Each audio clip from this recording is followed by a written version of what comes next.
It starts quietly, not with a bang, not with shouting, but with a silence. You're small, maybe 5, maybe 8, and you're standing in a room where emotions are dangerous things, where the adults either explode when pushed or they just collapse, or maybe they simply don't listen. And in that silence, without anyone ever saying a word, something ancient inside you learns a fundamental rule for survival. If I show how I really feel, something bad is going to happen. This is how a child learns to disappear emotionally, not because they want to, but because they have to. You become careful. Careful with your words, careful with your needs, careful with your tears. You start studying faces like they're maps to a treacherous landscape, and you learn to tiptoe around moods like they're landmines buried in the carpet.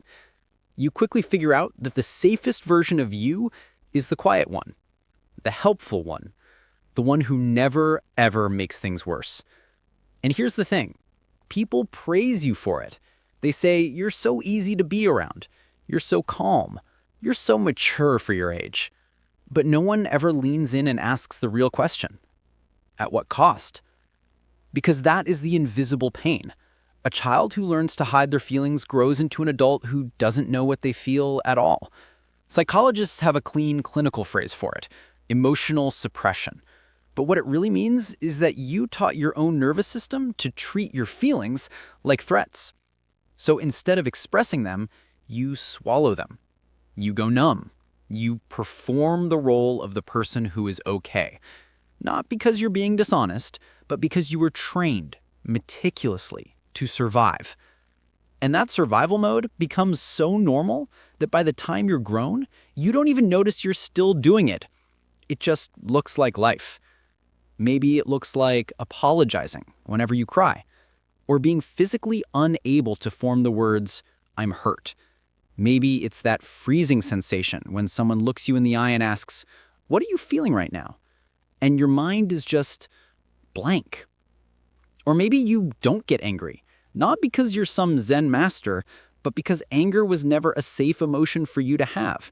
So you become the friend who listens to everyone's problems but never shares your own. The partner who says, "I'm fine," even when you feel like you're breaking into 1,000 pieces. The coworker who takes on all the extra work because saying no feels like a profound betrayal. And the saddest part? Your body feels everything you won't let yourself feel. It keeps the score. It shows up as that constant tension in your shoulders, as the exhaustion that never goes away, as a hollow emptiness in your chest.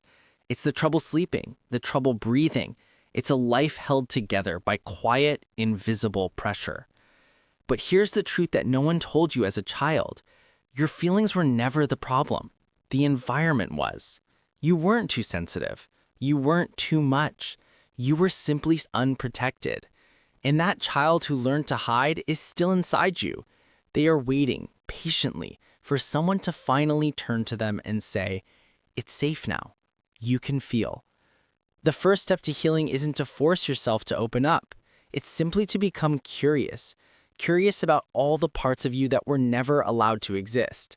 Start by asking yourself gently, what emotion have I been afraid of the longest? What feeling did my family punish?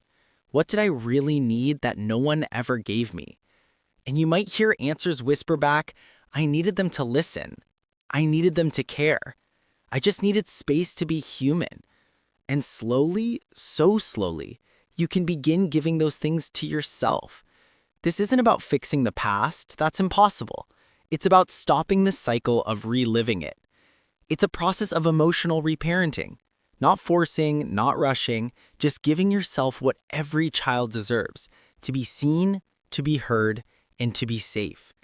There will be days you still hide, days you go numb, days the words "I'm fine" slip out from sheer habit. And that's okay. In fact, it's good. It means you're learning your own patterns. It means you are waking up. Because healing isn't some overnight transformation. It's about giving all the feelings you buried so long ago permission to finally come home. You weren't allowed to feel back then, but you can now. And this time, no one can take that away from you.